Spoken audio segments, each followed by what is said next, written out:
Nós queremos ainda dar sequência, ainda para finalizar nosso culto. Quero fechar com a nossa mensagem desta noite, mas antes quero ler o texto, no qual está baseado a palavra desta noite. Marcos capítulo 8, os versos 34 a 38. Marcos 8, 34 a 38.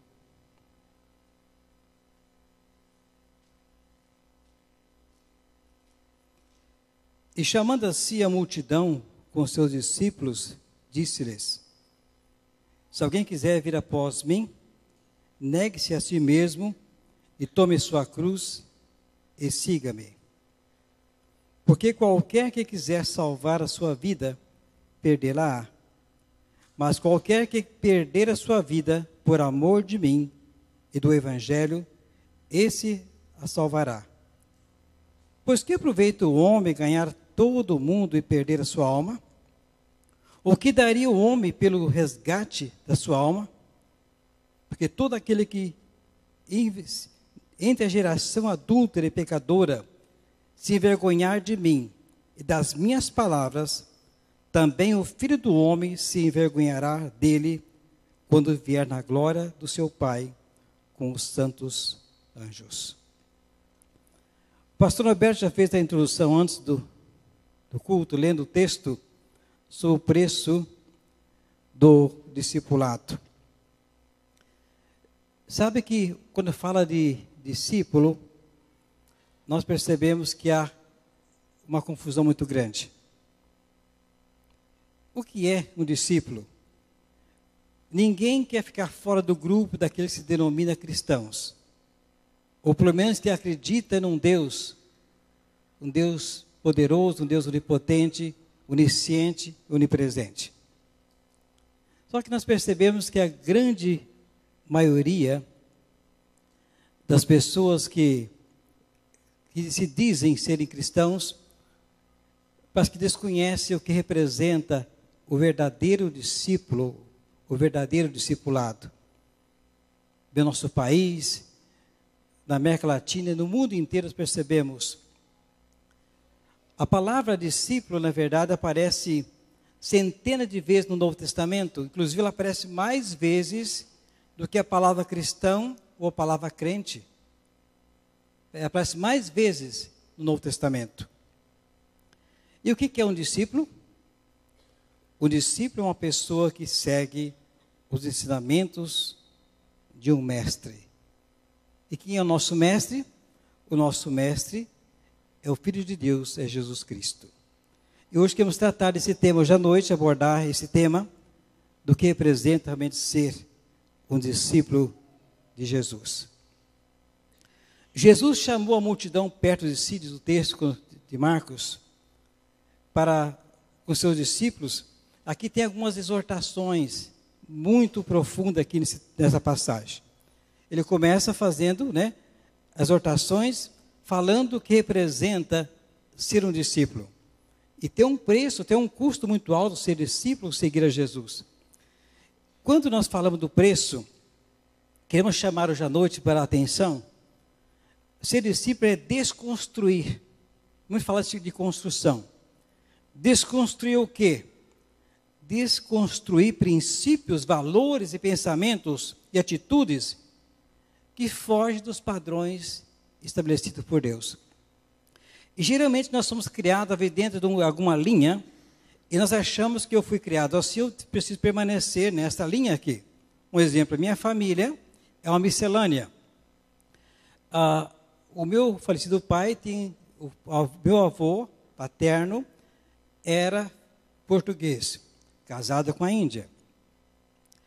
O lado da minha avó, negros, inclusive alguns vieram ainda contavam a história da escravidão, que alguns vieram como escravos.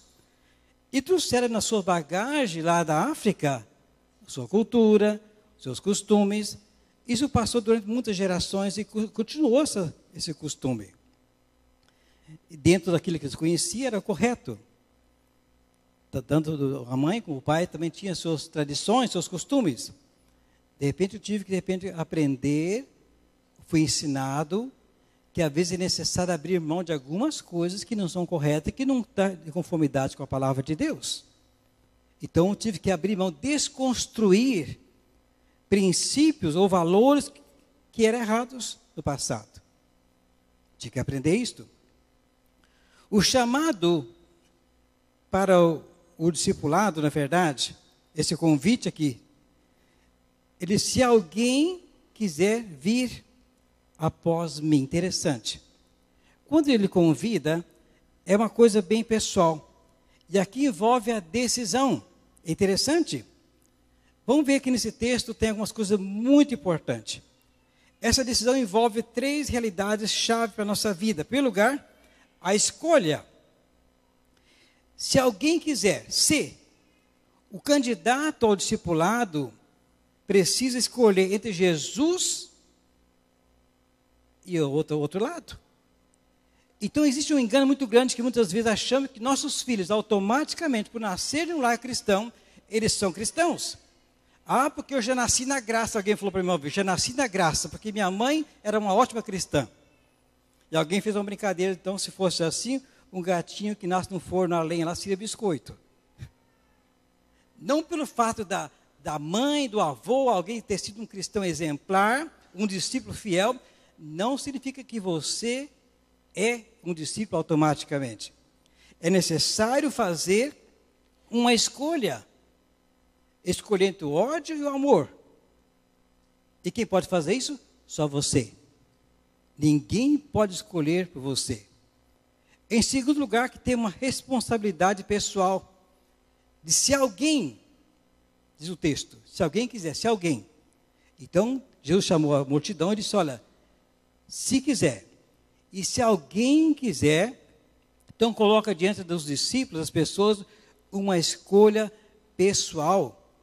Apesar que o convite é geral, quando eu falo para a multidão lá em Atos, pregaram para a multidão lá em Atos dos Apóstolos, mas a decisão de seguir é pessoal. Hoje à noite aqui, alguns vão ouvir a mensagem, vai ser impactado por ela, ou já ouviu Deus falar durante todo o culto, e alguns vão embora e não vão entender nada. Outro vai entender e não vai tomar a sua decisão. A escolha é pessoal. Ninguém pode decidir pelo outro. Inclusive é bom lembrar que, aproveitar o gancho aqui, nós estamos amanhã, nós vamos lembrar do dia de finados, e é bom lembrar daquele que fez parte da nossa história, nossos familiares, que já perdemos, já levamos para a sepultura, faz parte, mas nós não podemos fazer mais nada por eles. Sabia? Ninguém pode mudar a história de alguém que já fechou o seu livro da vida, a sua história já fechou, não pode mudar mais nada. A escolha é pessoal, enquanto nós temos sentido, podemos decidir com a nossa mente, com a nossa razão. Depois você não pode decidir por ninguém mais. Todas as nossas orações, todas as intercessões nossas, não vai levantar ninguém mais e não vai mudar mais a sua história e a sua biografia. O livro que se fechou, ele encerrou, e só na eternidade vai ser aberto novamente. Então nós decidimos, enquanto temos vida, é uma escolha pessoal. Ninguém pode fazer isso por você. Em terceiro lugar, quando fala de vir após mim, aí respeita a vontade. Se alguém quer vir, quer. Se alguém quiser vir após mim, interessante? Se quiser. Deus não pega ninguém pelo pescoço, pela colarinha e leva na marra. Você vai ser meu discípulo agora. É uma decisão bem pessoal, se quiser. É interessante que Deus não vai violentar nunca a decisão do ser humano. Deus respeita o livre-arbítrio das pessoas. Nunca vai forçar você, seja quem for, a tomar uma decisão, você é obrigado a fazer isso. Jamais. É uma decisão pessoal. Esse convite de Jesus, quando convidou os discípulos aqui, para tornar-se discípulos, ele convida para não ser admiradores apenas. Ele convida para ser seguidores. Hoje até que ficou na moda ser evangélico, hoje ser cristão, hoje é moderno. No passado, isso era alvo de chacota. Nas escolas sofria perseguições, era vaiado pelos colegas. Quando alguém dizia, eu sirvo a Deus, era alvo de zombaria. hoje até moderno, porque os artistas famosos, hoje se dizem que são cristãos, jogadores de futebol, astros famosos, de repente estão se identificando. Mas não apenas ser admiradores, eram convidados para seguir de verdade. Quem quiser vir após mim, deve dar a Deus algumas coisas que não combinam mais com a vida cristã. Algumas coisas tem que se abrir mão, tem que dizer a Deus. Muitas pessoas hoje estão buscando o evangelho, sabe por quê? Porque querem os milagres, mas não querem as tribulações. Querem prosperidade e saúde, mas não querem um arrependimento verdadeiro. As pessoas querem o paraíso na terra, mas não querem a bem-aventurança do céu. Só pensa aqui, viver aqui o luxo de agora, não pensa na eternidade. Por isso devemos pensar bem. Devemos começar a desconstruir os valores que fez parte da nossa história até aqui e analisar como estão vivendo hoje. O chamado é um convite de uma renúncia radical. A si mesmo se negue, diz o texto. É interessante. Jesus chama para uma renúncia. Precisamos depor as nossas armas antes de seguir a Cristo. Tudo aquilo que vem a impedir, temos que abrir mão. Precisamos abrir mão do nosso orgulho, da nossa autoconfiança, e temos que seguir as pegadas de Jesus. Isso é o mais difícil para o ser humano, depende de abrir mão dos seus valores. Nesse processo de renúncia, tem algumas coisas muito interessantes que o texto nos apresenta, que fala em ganhar e fala em perder. Pois quem quiser salvar a sua vida, perdê-la. Mas quem perder a sua vida por amor de mim e do Evangelho, salvá-la. Interessante, como alguém pode ganhar a vida e perder ao mesmo tempo? Interessante, como? Passa uma contradição. Perdemos, sabe quando nós perdemos a vida? Quando buscamos a felicidade sem Deus. Quando nós buscamos a felicidade sem Deus, por quê? No final, você vai ver o resultado, a diferença daqueles que buscaram a felicidade em Deus e do que buscaram a felicidade nos seus prazeres. Pergunta uma vez para as pessoas famosas, muitas delas que têm riqueza, têm fama, que buscaram a felicidade na fama e no sucesso. Pergunta se são felizes. Se eu sou bem sincero, muitos vão dizer, não sou feliz. Tem dinheiro, tem fama, sucesso, mas vive o inferno na sua própria casa. Já citei esse exemplo aqui, vou repetir. Alguns já ouviram, outros aqui são novos. Entrevistaram certa vez o cantor famoso, Julio Iglesias, e uma mãe brasileira entrevistando ele. E ela perguntou para ele assim, Júlio, você é feliz?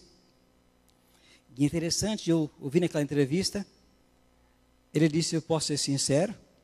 Ela disse, deve ser sincero. Ele disse, eu sou bem sincero, eu não sou feliz. Não sou feliz.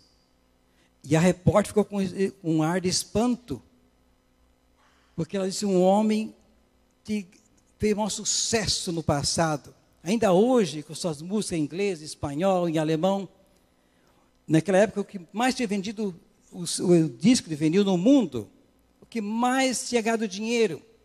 Além disso, ele tinha seus pés os famosos, as mulheres mais bonitas do mundo. Ela falou, e você sente um homem feliz? E ela ficou sem reação e perguntou para ele, mas o que te falta então? Se você tem tudo na vida? Ele disse, me falta pequenas coisas. Pequenas coisas que me faltam. Tinha tudo, mas pequenas coisas. Essa é a felicidade sem Deus. E essa pequena coisa, sabe o que é? É muito simples. O ser humano pode tentar preencher seu espaço vazio com a fama, o sucesso, com qualquer coisa por aí. Não é só o rico que vai preencher o espaço vazio com o dinheiro, a fama, mas o pobre tenta preencher com outra forma. Ele preenche com a cachaça, né? Ele toma um porco por aí e vai tentar preencher o espaço vazio dele. E não adianta nada. vai ganhar uma boa dor de cabeça, uma ressaca, e consequentemente o vício, a perdição, e no final está aí uma desgraça na família e a infelicidade tá, que não sabe como fugir dela. É assim a felicidade sem Deus. Quando é que perdemos a vida? Quando buscamos a salvação fora de Jesus. Quando alguém procura essa salvação em outros métodos, porém que sejam humanos, até de alguns fundadores de religiões, esse é o perigo. E é interessante, há caminhos que conduzem homens para a religião, mas um só caminho conduz o homem para Deus. Tem caminhos que conduzem para a religião. Eu sou religioso. Mas o que diz a Bíblia, em João 14,6, diz, Jesus respondeu, eu sou o caminho, a verdade e a vida. E ninguém vem ao Pai a não ser por mim. Interessante. Não somos nossa religião que está falando, não é a igreja. A Bíblia fala sobre isso. As melhores versões falam sobre isso. Eu sou o caminho, a verdade e a vida. Ninguém vem ao Pai a não ser por mim. Não há intermediário, não há ninguém, Ele é o caminho. E muitos dizem o seguinte, não, é importante acreditar em alguma coisa. Importante é saber que existe um Deus. Esses são argumentos que nós ouvimos por aí. A pergunta é, você é um discípulo? Você já passou pela experiência desse caminho? O homem pode ter fortes experiências buscando o sagrado, no desejo de encontrar com Deus. Porém, sem Jesus, ele fica mais distante do eterno. Pode ter experiências por aí sensacionais por aí, muitas coisas fortes que podem mexer com o seu emocional, mas sem Jesus, fica distante do eterno. O chamado de Jesus é um convite para morrer. Mas leva um susto, né? Morrer? Toma sua cruz e siga-me. Este morrer aqui é renunciar a você mesmo. Tomar a cruz é escolher a vereda do sacrifício. Dizer que eu estou pronto a renunciar tudo aquilo que me impede a servir de Deus verdadeiramente. Vocês sabem que não dá para fazer uma pesquisa, não tem dados aqui, mas uma grande maioria das pessoas que dizem que são cristãos não estão nas igrejas hoje, sabia? Quando alguém começa a inverter os valores, qualquer atividadezinha, ele não pode ir na igreja porque tem esse compromisso, ou vai de vez em quando à sua igreja, alguma coisa está errado.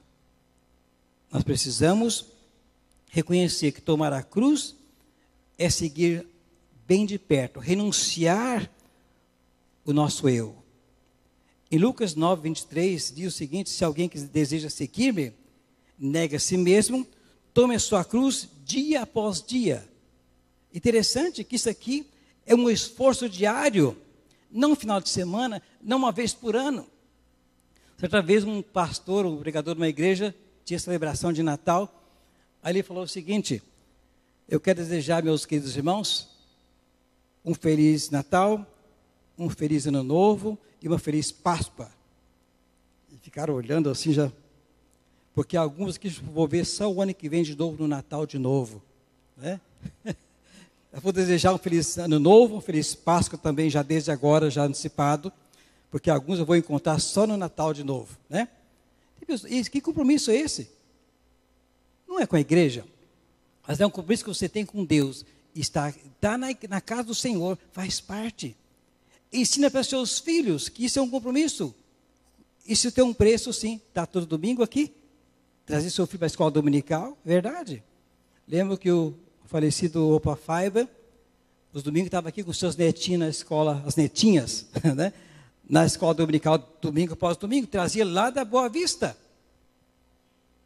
E hoje as netas continuam servindo aqui na igreja, porque o avô semeou, o filho está aí e continua hoje.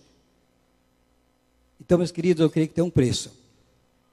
Se queremos construir gerações felizes, abençoadas, precisamos pagar um preço muito alto. Isso é dia a dia. Isso realmente é um processo, tem uma direção. O alvo nosso é Cristo. E o melhor lugar do mundo é o centro da vontade de Deus para nossas vidas. é o centro da vontade de Deus. Além disso, o discípulo precisa caminhar bem perto do seu mestre, dia após dia. A cruz representa também uma missão, pois a missão de Jesus já se cumpriu. Eu e você temos que cumprir a nossa missão. Seguir a Cristo é desconstruir o caminho construído pela nossa vontade. E dizer, Deus, agora o Senhor vai ser o centro da minha vida. Martim Lutero tem uma frase muito interessante que ele escreveu. Perguntava o seguinte: quando alguém pergunta para você, Martim Lutero, quem mora no teu coração? Ele dizia o seguinte: antes era Lutero, agora Jesus mora aqui no coração. Antes era Lutero, agora é Cristo. Eu creio que também deve ser a nossa atitude também. Quem mora no seu coração? E lembre-se, o discipulado é um desafio que é exigido todos os dias, nas nossas escolhas, decisões, propósitos, sonhos e realizações. Lembre-se disso. Como disse um escritor chamado Lukács. Ele disse o seguinte: para muitas pessoas, quando vai chegar lá no cemitério, no túmulo de algumas pessoas que você tem lembrança, que você conheceu muito bem, você vai olhar para a sepultura e vai olhar o seguinte: não está escrito lá, porque ninguém vai escrever isso, né? E pode Deus pensar na sua conclusão: ele viveu, ele cuidou de si mesmo. Olha com tristeza. E para alguns você pode olhar o seguinte, dizer, amanhã no cemitério, pode ir lá olhar e dizer o seguinte: na sua vida que ele viveu aqui, viveu para Cristo e deixou um legado. Deus cuidou dele. Deus cuidou dele. Eu não sei que lembrança você vai deixar para os seus filhos, para os netos, aqueles que viam ao seu lado. Se alguém vai olhar lá nos escritos da tua sepultura, onde você deixou as lembranças, as fotos de lembrança, o álbum de recordações da família, ou sua. Quando alguém vai olhar para a foto, vai olhar e dizer, ele cuidou de si mesmo. Ou ele vai dizer, ele cuidou, Deus cuidou dele. Tem uma grande diferença, não tem? Que Deus nos ajude, a todos nós, como famílias, a pagar o preço. É verdade, é um sacrifício. Mas que nada venha roubar de nós o empenho de servir a Deus. Que Deus abençoe nossas famílias. Deus abençoe nossos filhos, as gerações futuras. Que possamos servir a Deus de todo o coração. Lembre-se aqui, discípulo é alguém que serve a Jesus. Não porque tem um nome escrito aqui num livro, tem uma ficha, nada disso. O discípulo é alguém comprometido com Deus. A organização aqui é um resultado que nós precisamos, da comunhão, é verdade? Mas não se engane, se alguém te falar que se você pagou a taxa anual lá na sua igreja, que você pagou a taxinha tal, você tem um direito garantido, pode ter direito aqui, de sepultamento, casamento, mas não garante o direito na eternidade. Só tem garantia aqueles que realmente seguem o mestre. Lembre-se disso. E essas verdades não podemos anular.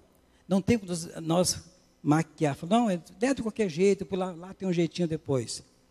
Não tem jeito. Alguns têm jeito aqui, mas lá Deus não tem. Se alguém me contou algo interessante, não é daqui, vou contar, porque é lá de São Paulo, né? O homem dá jeito. O senhor dirigindo o seu carro e tinha tomado umas bebidas. E para pela policial. E o policial era muito amigo dele. Ele chegou ao seu guarda, eu bebi. E ele já ia passar, ia a multa, carteira. Mas com o policial, que era muito amigo dele mesmo, o policial deu um jeitinho. Soprou. Voltou. Não deu nada, cara. O policial soprou para ele. Deu um jeitinho ali, ele soprou, mostrou assim para os colegas que não deu nada. Pode ir embora. Lá em céu não vai ter ninguém soprar para você, não. Então, mesmo cada um vai ser responsável por aquilo que ele fez para os seus atos. Deus nos ajude realmente a cumprir nosso dever como discípulos. Amém? Amém.